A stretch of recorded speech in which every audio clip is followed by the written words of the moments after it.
Hello, everyone. Good afternoon. Thank you for joining us for this panel I'm super excited about. We're going to talk about Kiku Hughes's Displacement, and Brandon Shimoda is going to be asking her some questions. I wanted to just also acknowledge my partner in crime with this 80th anniversary of Topaz opening commemoration programming, Diana Tsuchida of Tesaku. So we're very excited that we could put this programming together from two descendants, two Topaz descendants, which we feel is really important.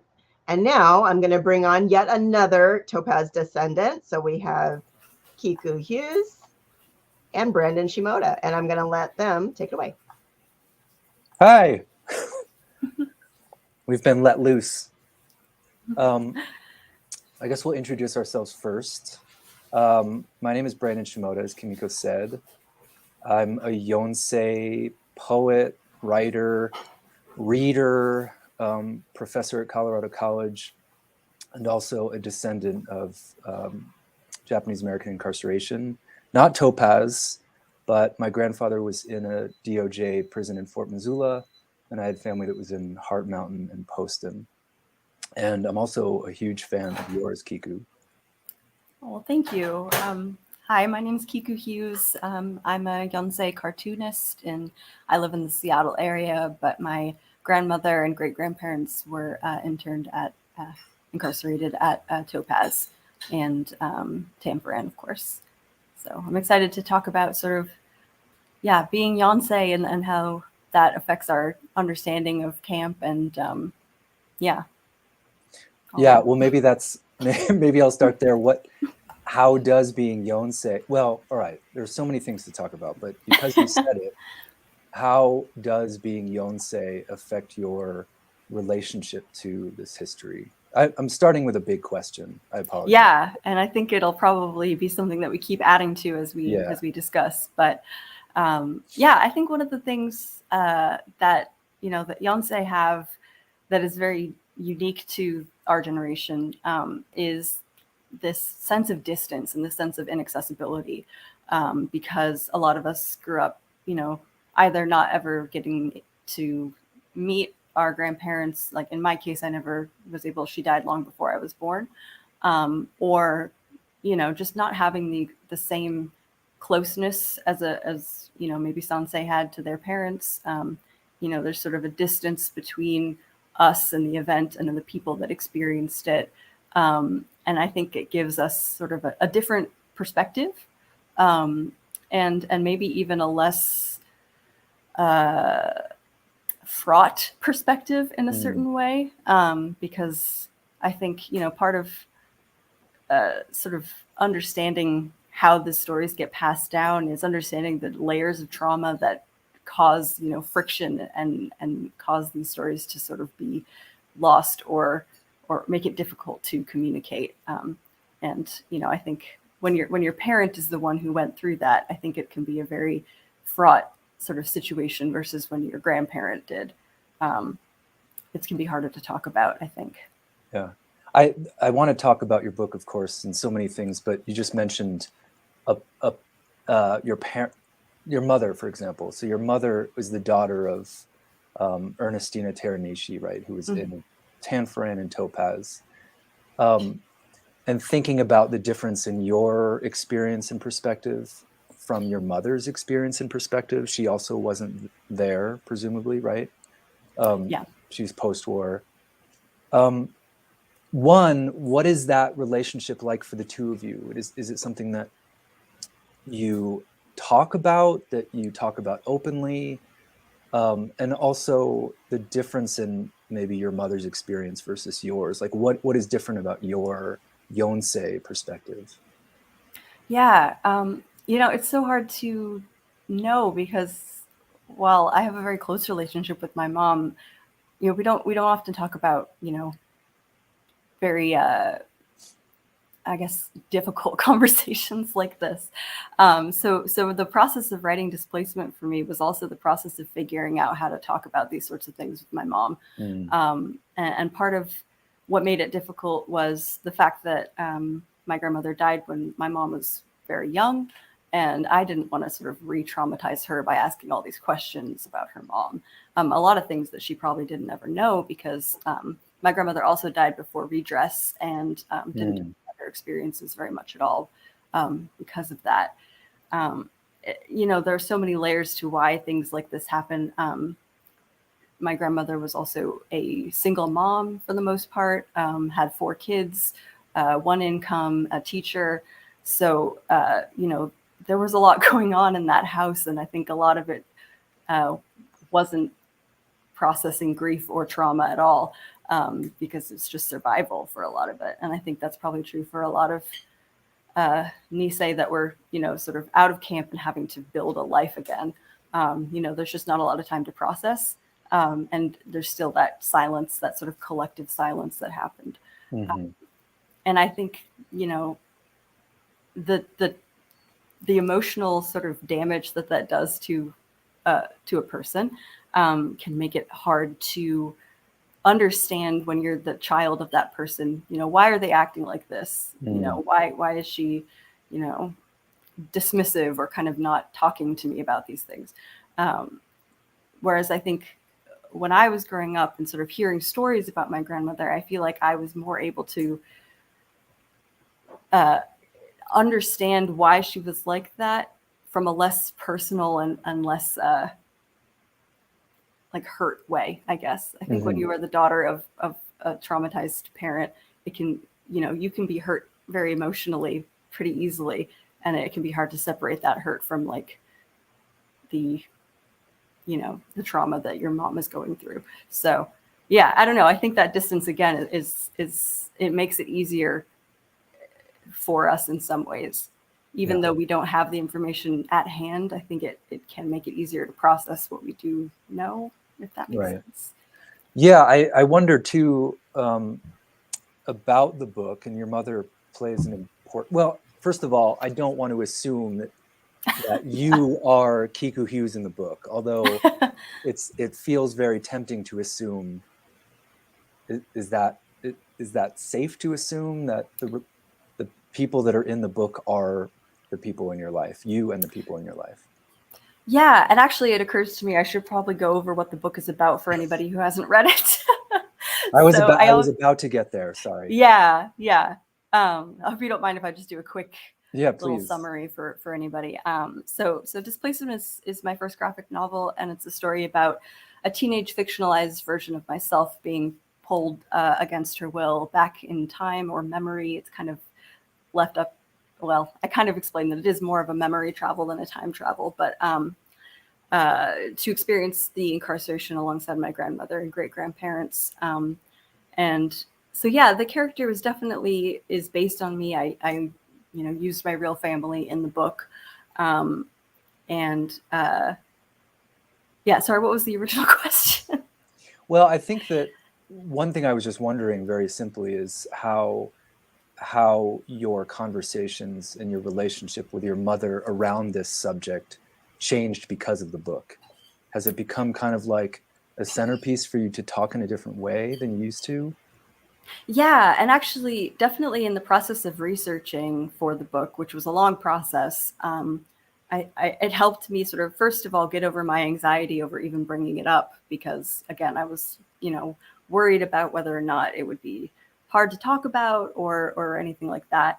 But as I found as I was sort of researching and talking to my mom about things I was finding, that she was really eager to learn more and eager to share once I sort of got over my anxiety about it.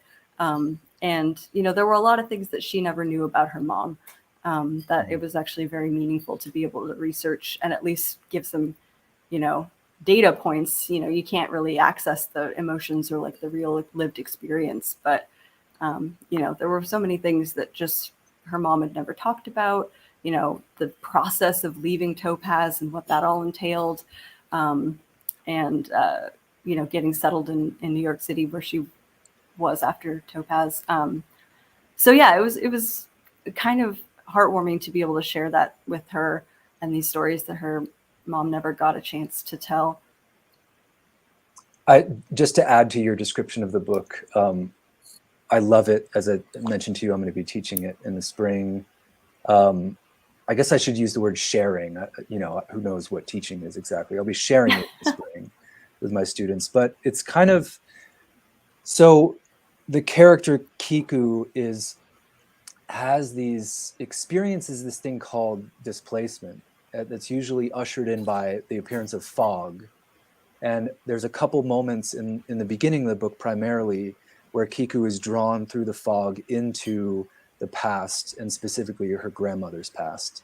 So the first example of that, you're sitting in Japan downtown, modern day, you're drawn through the fog into your grandmother's violin recital when she's very young. And then that happens a couple more times. And at a certain point, you are reliving the experience of incarceration. You're incarcerated in Tanforan, you're incarcerated in Topaz.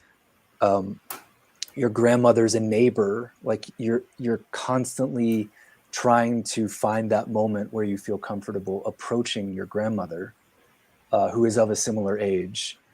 And so what happens is the reader experiences the story of incarceration through a descendant of incarceration. And simultaneously, it's Kiku's process of discovering what that history was and what that meant for Kiku's family. So it's brilliant in that way. And the way you do it is so astonishing, and that you do elaborate the story, but from the perspective of someone of our generation. And one of the reasons why it's so important to me is because I, as a poet and a writer, am constantly trying to find the right means of expressing my own process of discovery and how to balance history with my confusion and frustration with history. And so everything that like I'm sort of imagining for myself is taking place in your book. So I'm indebted to you. I'm curious, one of the things you said before we went live is that you've been writing this book your whole life, which makes sense to me. But what does that mean to you? Yeah, you know, people ask me occasionally, sort of, when did you first learn about camp? And I genuinely don't remember. It was, you know, partially because I have a terrible memory, but also because, you know, it was something that I feel like I certainly grew up knowing in a sort of abstract way. And I remember specifically, you know, for school projects in like third grade, we could choose, you know, a local history topic. And I remember picking Japanese American incarceration because I wanted to know more about what my grandmother went through. And so I think, you know, growing up with that sort of background knowledge, but never the full understanding of what it really meant because I was a kid, I think is part of the process of writing Displacement, because the process of writing Displacement really is, for me, part of it was figuring out what I didn't know and then figuring out why I didn't know that. And so sort of bumbling through my early life, figuring, like, just with this vague knowledge of what happened and other vague knowledges. Like, I understood that I didn't speak Japanese and that people constantly asked me, oh, why don't you speak Japanese? And that bugged me and I didn't know why. Or, you know, things like that, where it's like, these things sort of formed my childhood and sort of my relationship with my racial identity and my ethnic identity.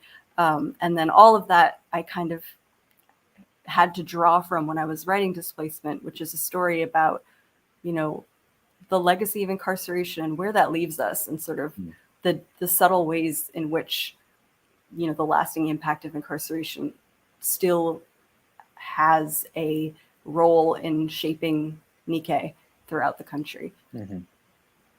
I'm going to press your, you said you have a terrible memory. Yes. What do you remember about the third grade school assignment? All I remember is it was one of those assignments where you had to make a little like diorama or something. Yeah. Yeah. And I remember going to Michael's and getting like sand for my diorama. And that's basically all I remember. But the sand in Utah? I mean, think it might have been, yeah, I think I might have done it on Minidoka at that time, because that was the camp that, you know, was Washingtonian residents would go to. Oh, okay. Yeah. But that sort of the sand and the dust being this universal for a lot of camp stories, not just Topaz, but certainly also Topaz, was also one of the only things that I remember my mom saying that her mom ever talked about, or her grandmother really, just how dusty it was, which is sort of why the dust and the fog became the sort of trigger points for displacements in the book. Was like, that was one of my earliest memories of learning about camp, was the dust and getting that sand. Right. Do you, how old are you in third grade? You're eight Yeah, or something so? like that. So it's a long Maybe time 9, ago. Yeah. I apologize for attempting to press this memory, but do you remember when you did that project, did you have to interview people in your family, or did you talk to your mother, or where did you gather the information from?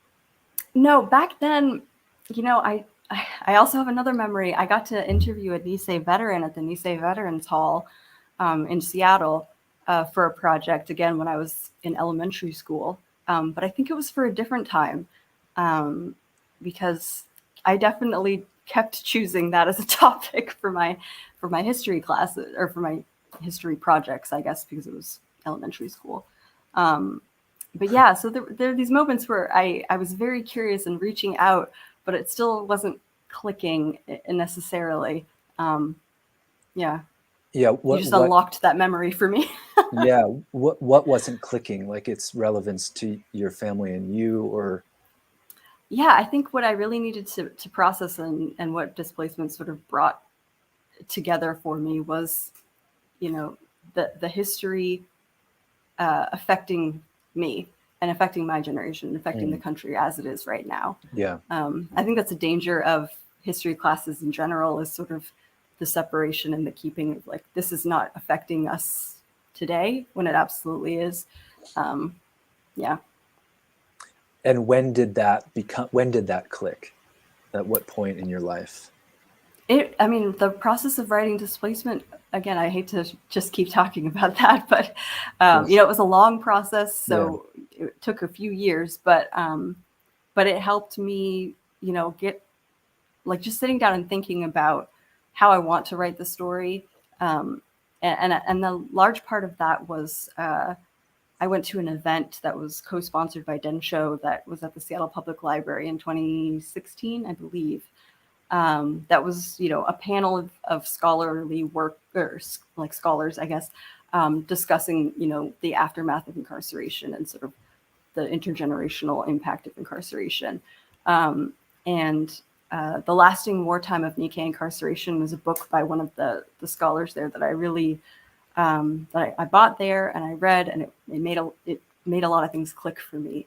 The sort of, not only just like the ways that the camp experiences have still affected my generation, but also, I guess, why I keep feeling like I need to know more about it. Like as a child, I picked those topics, but I don't think it really occurred to me why it was important for me to keep trying to find that information.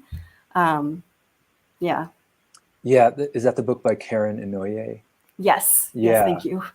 Yeah, it's brilliant. I mean, I think another one of many brilliant things about your book is that you created this character based on yourself, and you put that character into camp. And one of the things that I've been looking at in poetry and fiction primarily, I guess more like maybe non-fiction representations of the yonsei, sansei, yonsei, even gosei experience, is how we attempt to answer the unanswerable question of what it was like. So trying to fill in a lot of the gaps in that, in our knowledge and understanding. And so in poetry, for example, a lot of people imagine themselves back into the incarceration sites, or they imagine their parents or grandparents' experience. Some fiction writers are taking a more speculative approach and sort of imagining this like really kind of incredible world, in a way rewriting the reality of the camp to contain the imagination, our descendant imagination. And then in Displacement, you've created this character and you've put the character into the reality of camp life. And so it does function in a way as a history book. It kind of moves through, at least as far as Tanforan and Topaz goes, it moves through the loyalty questionnaire, it moves through the murder of James Wakasa, it moves through, I mean, all of these moments that, as we're learning more about the history, we learn about these kind of like hallmark moments in the history, and it's all there. And I'm curious, as a creative, as a writer and as a cartoonist, how did you arrive at the decision to actually put your character back into camp versus doing it in some other way?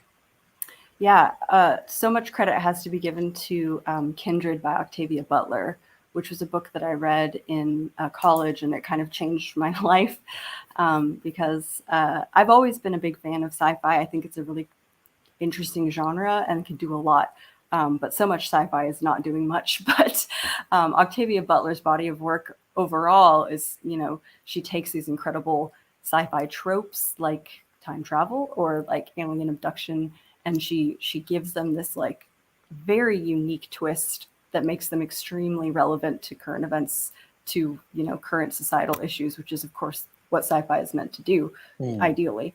And so in Kindred, it's a book about a Black woman in, I think, Illinois. I forget exactly where she is, but she's in the 70s.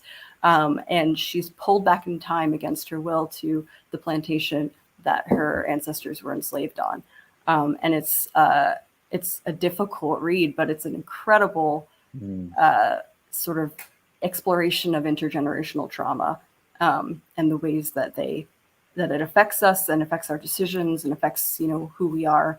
And so reading that, you know, in college, which was some 5 years before I started writing Displacement, it just kind of helped me understand, you know, the way that time travel itself can function as a tool for exploring intergenerational trauma. But so when I was sitting down to write Displacement, you know, I thought, oh, that's a great way to show sort of the tie between the present and the past. But I was worried because I didn't have all the facts, and I kept researching and I kept researching, but there were things that I knew I would never know, especially about my grandmother's experience specifically, because obviously she doesn't, you know, not every one of her thoughts were recorded. She didn't have a diary or anything. And so it made me worried about presenting it as a time travel story, because time travel to me kind of implied a reliance on historical fact. And while I did, you know, every due diligence to research as much as I could, I knew there was, you know, a point where I would not have the information. And so for Displacement, I really focused on memory travel instead of time. And part of that is because of the lack of access to quote unquote historical fact that, you know, comes with a generation that was, you know, in a large part silenced, either, you know, from shame or because people were, you know, had, you know, early deaths or things like that. And there's just a lot of things that, you know, were never spoken of. And I didn't want to force the issue by saying, you know, this is an exact historical recount. I felt like what a community remembers and passes on and shares with the future generations is just as an important historical document, if that makes sense. Yeah. Yeah. Maybe I'll quote from on page 234. Now this is going to turn into a book club. So Kiku in the book has these experiences, and then there's a very long experience where you're in Topaz and it's not entirely clear if you'll ever leave. Suddenly we're now in 1942 and 1943, and the present kind of seems to dissolve in a way. But Kiku eventually does reemerge, and there's this moment where the character confesses to her mother, I've been having these displacement experiences, right? And the mother says, I used to have them too. And it's a really amazing moment. And the two, Kiku and the mother character are sitting on the couch. And I'm just going to read a little bit from this. What do you think causes them, referring to these displacements? I mean, how do we keep traveling back to the same time and place? And the mother responds, I don't think we are traveling through time or space, really. I think we're traveling through memory. And it's kind of a simple statement, but actually incredibly complex and beautiful, because it suggests that memory is a conversation, that it's like a communal space. It's less about each one of us having or not having a memory, but memory as being a space that we enter into, and we can engage with our dead, we can engage with the ancestors, we can engage with the future. How did you arrive at that? Or what is your relationship to thinking about memory, traveling through memory as opposed to time and space? Yeah.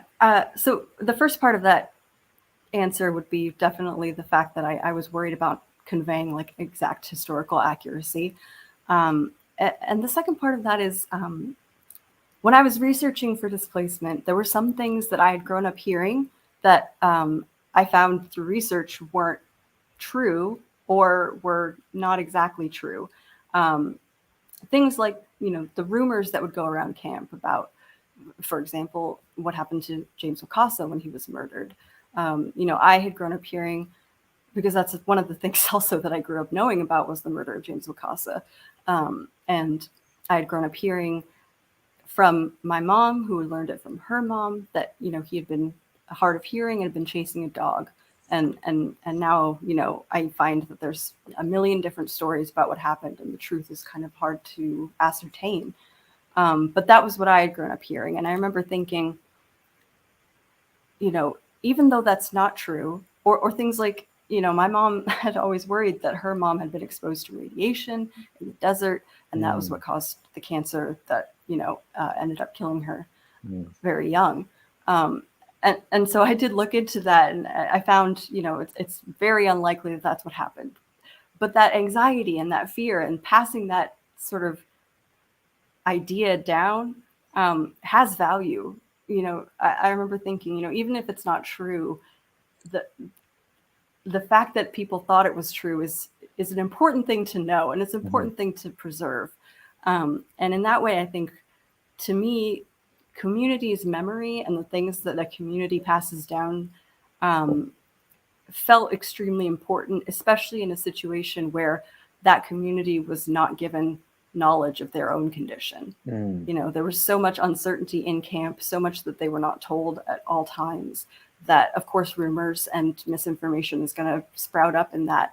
And I think the emphasis on memory rather than history was really a way to preserve the importance of those things that may not be historically factual, but are still telling you something very real about people living in that moment. Yeah. Oh, that's amazing. Yeah. So James Wakasa, what an enormous figure. To think about his murder is one of the few things that you had heard. Is that right? One of the few things you had heard growing up.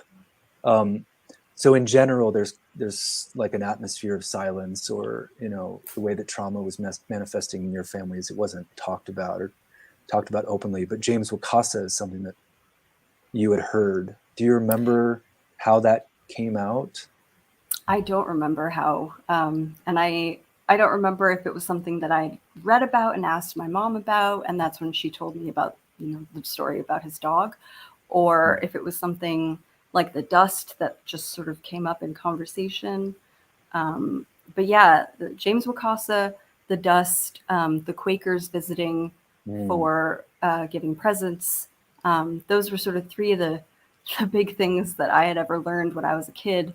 And I realized when I was writing Displacement that these have to be sort of the tent poles of the story. These are the things that I'm definitely going to include because they were important enough to my grandmother that they, sort of broke through that silence and ended up with me. And so those were the big moments, like the dust and the murder of James Wakasa, the Quakers, and the loyalty questionnaire. Yeah. So those are things that your grandmother shared with her children. Whether in some way. Yeah, in some way, right. Yeah.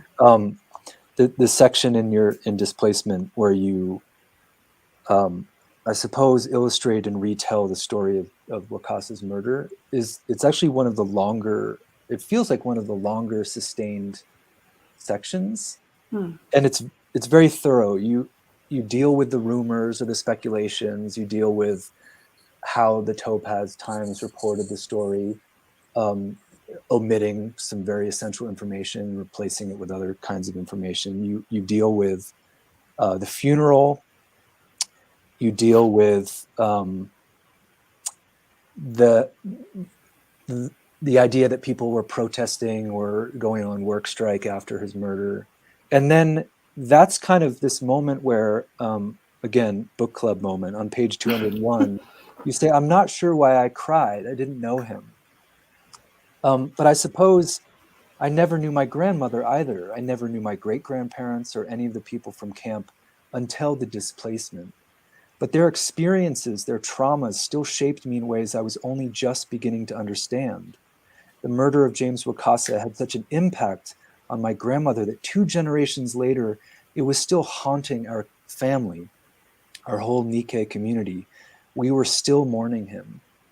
And it's kind of stated more explicitly there.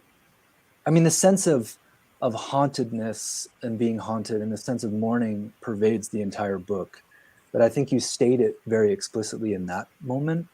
And I'm wondering why, and also just like that nature of being haunted, both in relation to Wakasa and his murder, but also in general, is hauntedness or being haunted a way that you would characterize your relationship to this whole story?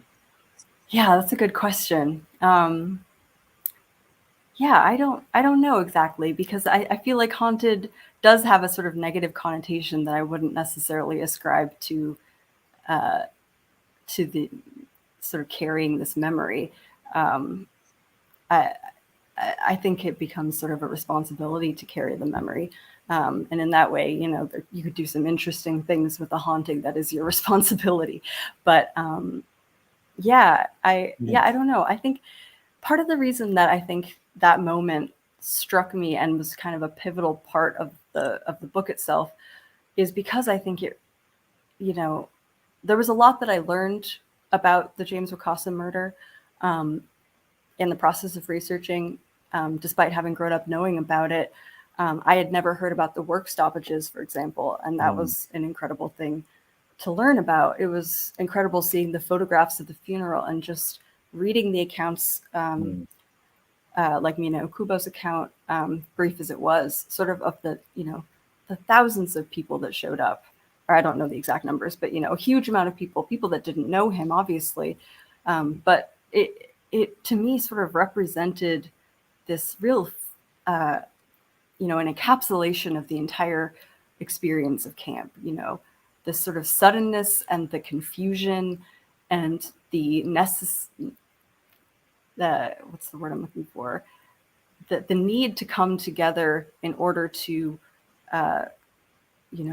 combat that confusion, or that, in order to sort of just be present in a situation where everyone is telling you to stop talking about it, or to, move on, or, to not think of it as a big deal. The insistence that this is something that we need to be here for, to be witnessed for, and we need to be together for.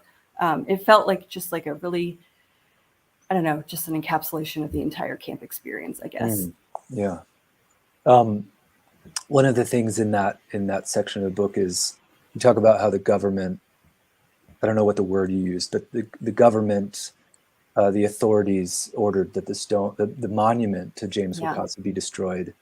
And then recently, within the past couple of years, the monument was discovered. So for a long time, it sort of existed as this like incredible place in the imagination that the Issei were memorializing their friend and their brother James Wakasa, and the monument was destroyed. But then it was discovered, and so there's this sort of unfolding situation in Topaz that the stone was discovered and subsequently removed by the museum and is now in the courtyard of the museum in a kind of precarious state.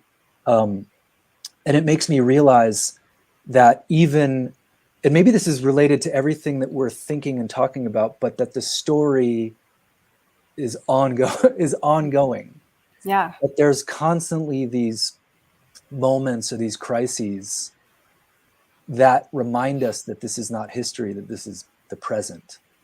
Exactly. And the ways the community is being divided or mobilized or reanimated in certain ways is it's a living situation. Yeah. And so I guess I'm wondering about that for you in your life and the things that you pay attention to, or how you talk about this, how you talk about your mother, in how this history that is not history continues to inform your relationships or your thoughts, or how it kind of lives with you in the present. Sorry, it's an unwieldy question. No, I mean, so many things to talk about. It's fascinating because I had read that there was a memorial that was, they were forced to take down, that the Issei gardeners had put up. I didn't know what it looked like. So in the book, I've drawn it as, and I forget the word, but the traditional Japanese wooden markers, grave markers, because I didn't know what the grave marker looked like. And now, of course, now we know that it was, this massive stone, which is incredible as well. And, finding out sort of the state of the stone, being kept in the museum, not on display, but just sort of in the museum's holding area. It brings up for me the concept again of sort of what is the use of history when it is, artifacts are so carefully controlled by people that aren't part of that community. That I feel like it really brings up that same question of like, is history as it is traditionally thought of more valid or more important or more truthful than the sort of way that a community tells its own story? And sort of watching these things play out in real time. And for example, the classification of a lot of documents regarding Japanese American incarceration that were only declassified, 10, 20 years ago. When these sorts of parts of a community's history are kept away from the community themselves, what value is history in then? What value is there in sort of citing facts when those facts are so gate kept, I guess?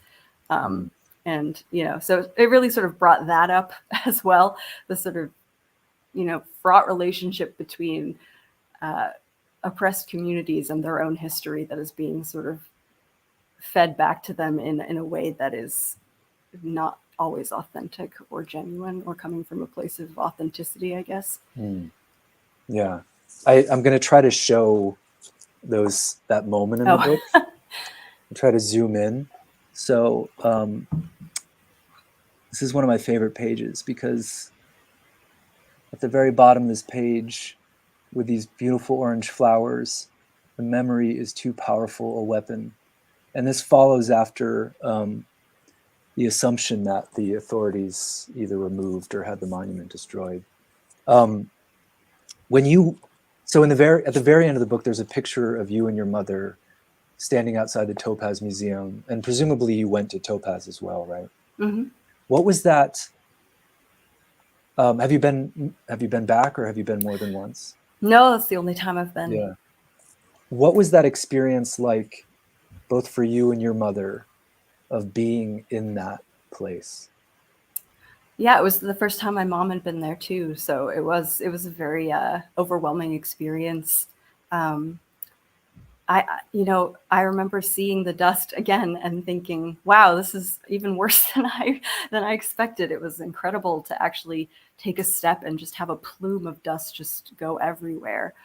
I I also didn't know until I got there about the giant hills of biting ants, which somehow didn't get told to me as a kid, but it was pretty bleak. And yeah, just seeing sort of the desolate landscape, but all of that was interesting, and it made me feel like I could physically understand the space more. But even more interesting, I think, was the experience of being with my visibly Asian mom in a town called like Delta, Utah, in the modern era, and feeling like I didn't want her to go get food alone. Like it was, it was such a weird time, especially because it was like the first year of the Trump presidency, and I was very on edge, and just the sort of weird time slip of having that anxiety about, my mom's safety still in this era, in a place where there are no Japanese Americans that I could see in this little tiny Utah town, and sort of feeling a microcosm of that anxiety. It was sort of an interesting experience because, yeah, it's definitely a small rural Utah town that doesn't have a lot of other stuff in it. So it was a weird time. It was a weird visit. Did your mom express much of how she was feeling? Did you talk about it after? Did you talk about it while you were there or afterwards? What she was going through? A little bit, yeah, but not much. Yeah, she doesn't talk a lot about her feelings. I don't know if anyone else's mom here is like that. But yeah, she was contemplative, but I don't know. She didn't talk a lot about sort of specifically how she was feeling. Mm-hmm. Yeah, you used the word time slip, like visiting Delta in particular, the time slip, which is it's just so interesting in relation to the book that you made, and how my family and I went to Delta and Topaz in May of this year. Primarily, I think, to visit the Wakasa stone, to see the stone, to spend time with it, but to be in that town and to imagine the ways that it hasn't changed, and where there's still you still feel this sense of a lack of safety, or that maybe time has stopped in a way that sort of brought us right back to 1942, was very palpable, I think. Mm-hmm. So going back to being yonsei, thinking about all of these things we've been talking about, and really interested in what you've been saying about the difference between history and memory, this crucial difference between like historical fact and memory, especially communal memory, and how history is maybe processed and shared and turned into stories.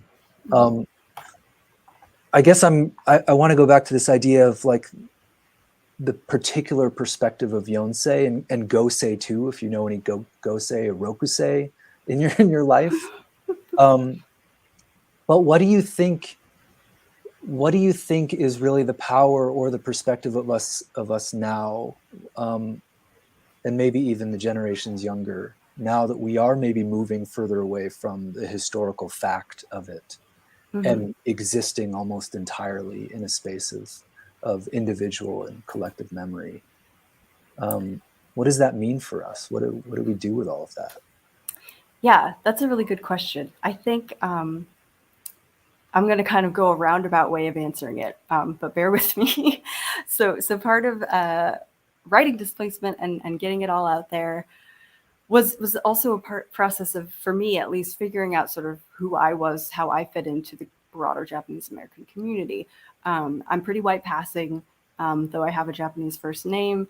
A lot of people just are like, oh, why are you called that? So I grew up sort of feeling like I didn't get to participate in that side of my family. And realizing as I was researching for Displacement, sort of not only the reasons that I didn't feel connected to Japanese culture specifically, but also sort of oh god, I lost my train of thought. I'm sorry. It's okay. I had a point and then I lost it. But yeah, so basically, yeah, just growing up like that and sort of rediscovering what it meant to be Japanese American specifically, and I think yonsei specifically, and how that is different than being Japanese, and how I don't have to feel any kind of ownership or connection to wearing a kimono or something like that, which I still don't necessarily feel comfortable doing. But I can still feel connected to the Japanese American community because that's, what I've grown up with. And part of what was really, really cool to see, as, especially in the last couple of years, is sort of the way that activism has become a huge part of being Japanese American in a lot of ways. And sort of seeing organizations like Densho, like Sue for Solidarity, kind of step up and say, we're not just about remembering the past, we are about bringing it to the present and being, responsible for not only sharing our history, but sharing how it relates to the present. Seeing that in so many different Nikkei organizations has really helped me understand sort of my role and how our collective role as Nikkei, especially descendants of camp survivors, is, not only to preserve this memory, but also to understand how it affects us and how vital it is that we fight against concentration camps in the modern era, and against these sorts of mass racist hysterias that, we know firsthand have these lasting consequences. Yeah. I love so much how your book ends in that space, with the things you just said. I mean, that you managed to get in, like the protests at Fort Sill, for example, towards the end of the book. It's like, oh yeah, it's really incredible, the correspondence and the power of those moments. Okay, so we're starting to receive audience questions. I have one last question before I defer to the audience, but and maybe this is difficult to answer.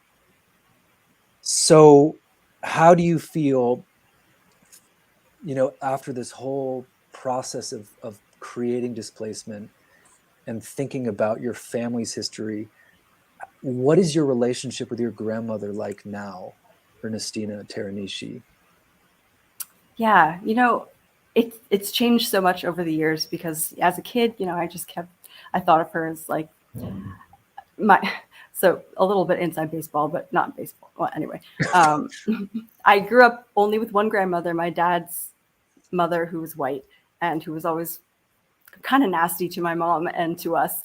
And so I always, as a child, my mom's mom was always kind of this idealized, like, bachan. Like, I just wanted to have that sort of Japanese grandmother experience, especially since my mom would always talk, reminiscent about her own grandmother, and, Japanese grandmas being sort of the best. So I was always very jealous growing up. And sort of as I got older, I learned more about sort of my mom's fraught relationship with her mom and sort of the ways that they clash in a lot of things. And so it sort of, again, twisted my view about, she was a complicated woman. She had a lot of, of her own flaws that I'm sure were informed by trauma, and the struggle to survive didn't give her a lot of patience for other things. And now that I'm even older and have sort of seen both sides of it, I think, if I could actually talk to her, spoiler alert, my character in the book never gets to actually meet my grandmother because I never did. And because some parts of history are lost forever and we'll never access them. But I think if I could meet her now, the only thing I would want to ask is if she was happy, because so much of her life on the page is full of, just horrible trauma, just tragedy and struggle. And I just would like to know, the moments that she felt real joy, because those are things that are hard to access, I think. I'm gonna tack on one question to that based on what you just said. As an illustrator, as an artist, have you ever drawn those moments, like drawn the moments where you've imagined your grandmother being happy as kind of like, I don't know, restorative justice within your grandmother's story? Not specifically happy, although I did draw a moment that I had grown up. I didn't hear about this until I was a little older and asking more questions, but it was a story that really stuck with me that my mom told about her mom standing up in one of their church. They had a Nikkei church in New York City, and my mom was a kid going to this Nikkei church, and somebody in the Nikkei church who had been born and raised in New York City, so hadn't experienced camp, had expressed their support for camps that were holding, I think, Vietnam War protesters or civil rights protesters. And it was the only time my mom said that her mom stood up and said, "You don't know what you're talking about. You need to sit down." and that sort of went against what I thought of her as being kind of, reticent to talk about it and certainly not make waves about it. But that moment really stuck with me. And I did draw that one in a series of sort of depictions of Nikkei protest, because I think interpersonal protest and protest within your own like community space is really important. And it was very, I don't know, I really appreciated knowing that she did that. The part towards the end of the book where the Kiku character and your mother are kind of following the grandmother through her life in New York City and narrating her life is just, it's so incredible. It's so cinematic, and it's so generous of a way of narrating this person's life. There's something so heartbreaking but so incredible about that. Instead of having Kiku's character finally interact with her grandmother, something really special happens. So that's just like also just a plug for the book, which I think is really, really important, really beautiful. Thank you so much. Yeah, thank you. Okay, so as I promised, I'm going to read some questions from the audience. Several from David Fujioka. Hi, David. Have either of you visited any of the other incarceration sites and or attended any of the pilgrimages? I actually have not visited the sites. No, I don't think I have. I've visited the departure point on Bay Bridge Island, which now is a beautiful memorial, sort of one of the first, if not the first. I think there's some debate because of the island that was in the LA area. But one of the first groups to be taken away were the Bainbridge Island, Terminal Island. Thank you, Kinko. But Bainbridge Island was also one of the first, and they have a beautiful memorial there. But I haven't been to Minidoka or Tule Lake. Brandon, I'm sure you have. Yes, I mean, well, I was going to ask, is that because you grew up in Seattle? Yeah. Did you go to that bridge or to Bainbridge Island when you were young, or was that later in your life? I don't actually remember going when I was young specifically for that. We definitely went when the memorial opened. I think it was 5-6 years ago. Mm-hmm. Yeah, David, in answer to your question, I've been to several. I'm also really fascinated by the incarceration sites that weren't among the 10 main concentration camps. So, for example, my grandfather was in Fort Missoula, and I lived in Missoula for 4 years, partly to be close to that site. I think a lot of the resonance with displacement is that I have spent like a decent portion of my life shadowing my grandfather who died when I was 18. And so that part of the book felt like, oh, that's what I've been doing. And kind of attempting to narrate the life of this person who's always several steps ahead of me. Mm-hmm. But yeah, the incarceration sites like Loop in Arizona and places like INS, immigrant detention facilities in San Francisco, Angel mm-hmm. Island, 801 Silver Avenue. Because in addition to my fascination with some of those lesser known sites, is I feel it's really important in order to understand the full geography of incarceration to look beyond the 10 main camps, because there were dozens upon dozens from Hawaii to Ellis Island, right? Yeah. Okay, another question from David. Hi, David, again. Kiku, how has your book been received by the JA community? I assume your book was aimed for the younger Sansei and Yonsei audience. Have you had any feedback from any Nisei that have read your book?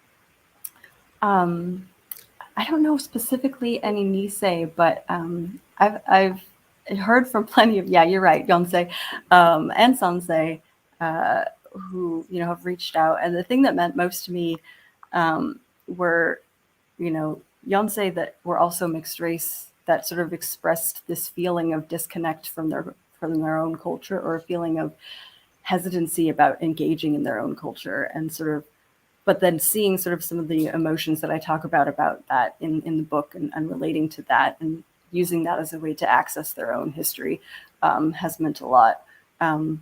Yeah, I don't think I've heard from any Nisei specifically, but I hope it was okay. Yeah. David again. Hi, David. Hi, David. Where are you, David? Kiku, are you currently working on any new projects? Slowly and sort of surely. Displacement came out in 2020. Is that right? Yes. So it was kind of a weird time, and it took me a little while to feel up to making things again, anything big. So it's still a weird time. I'm sort of trying, but I don't know what I'll be doing that's specifically Nikkei related anymore, except for hoping to sort of do a little update to the segment in Displacement about the Wakasa Memorial, because obviously now I know that is there was an error there, and I want to acknowledge that, and also sort of give space to the new emotions that come from, you know, the latest about the Wakasa Memorial. That's incredible, and it fits so well with what you're conveying in the book in general, that the ongoingness of it. So as new feelings and new emotions arise, I mean, one thing that I've been noticing and talking about with other, especially Yonsei writers, is, this is a terrible word, but it's the word that's coming to mind, the inescapability of it. That we complete a project that we feel like, well, maybe that will officially exercise this history from my consciousness, but that's of course not how it works. Like this it informs a huge part of our evolution, right? Okay, so David is a Sansei Heart Mountain descendant. Thank you so much for joining us. Yeah. He has a question for me. Should I answer a question for me? You mentioned that you were going to use Kiku's book in your class. Which subjects do you teach?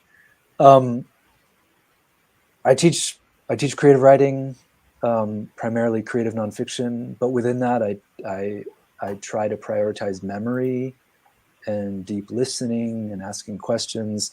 And then I'm teaching this for the first time course on Japanese American incarceration literature, and I think primarily by descendants. Yeah, I'm interested in what other works you're thinking of including. Yeah, I'm still debating, but there's this novel by Keek Araki Kawaguchi.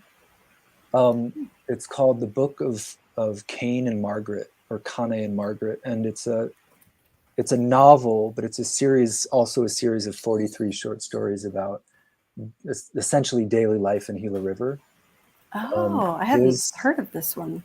It's amazing, because it's doing something that I haven't really seen elsewhere, which is creating kind of a fantasy world out of the camp experience. Did you? Oh, sorry. No, go ahead. I was wondering if you watched that show, The Terror, season 2. We started it. Yeah. Oh, it was bad, but it could have been good, and it broke my heart. Yeah. because that too, it was sort of a Right. horror story told in a Japanese American incarceration camp, which, you know, if it's done well, I feel like could be an incredible story, but it was done so poorly. Yeah. Yeah. But I would like to see more of that. Yeah, that sort of exploration. I can only chat people in the studio. Anyway, Araki Kawaguchi, his grandparents married in Gila River. And at some point in his life, his grandfather said to him, "I want you to write my memoir." Oh. And I think he ultimately did that, but he has characters that sprout wings and fly over the fence. He has characters that are singing crickets.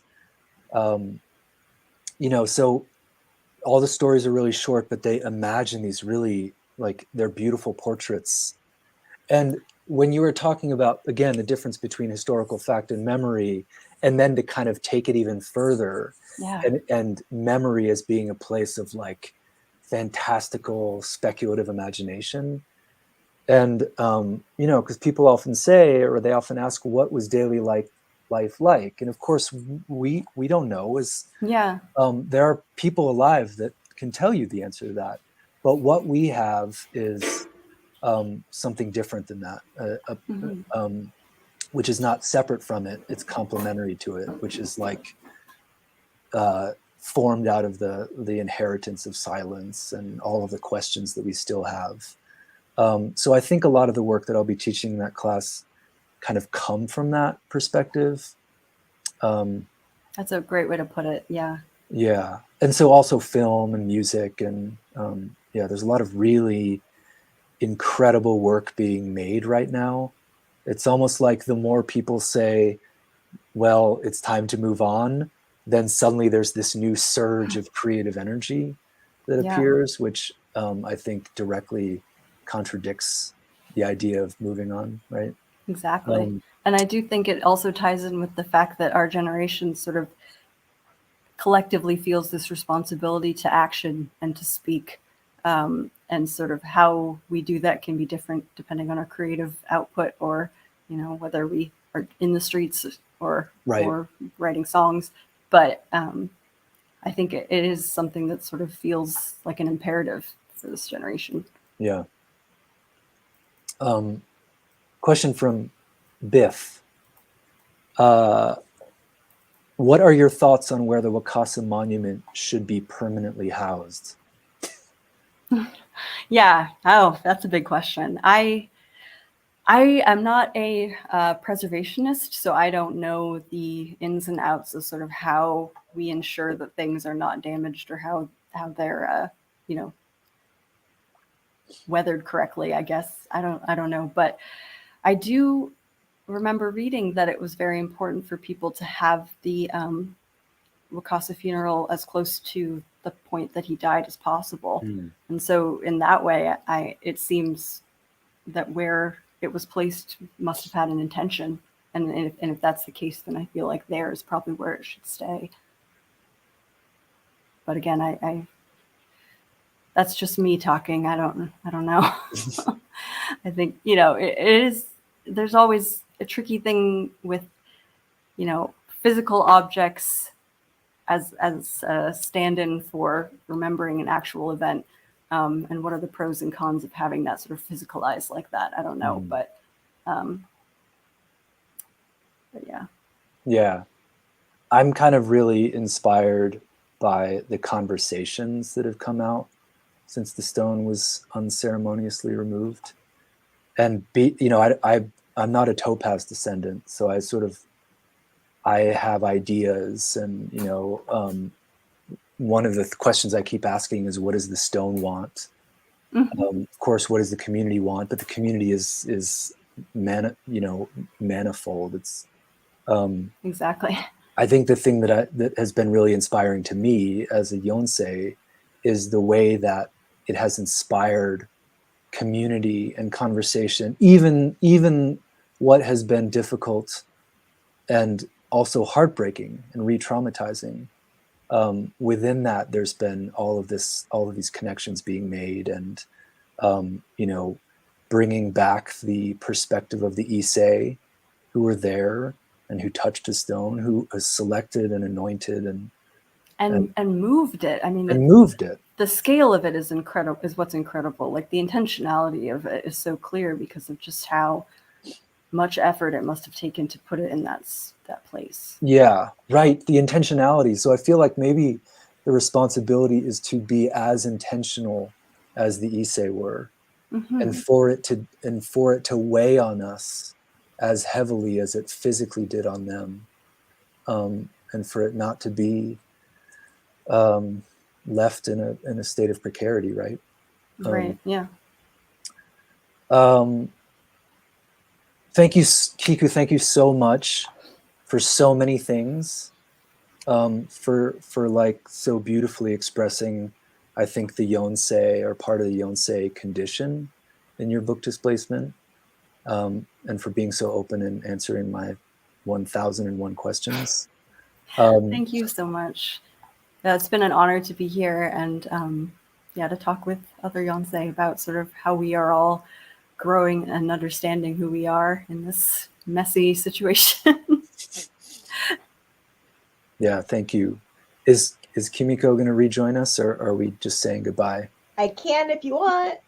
Hi. Here I am. Hi.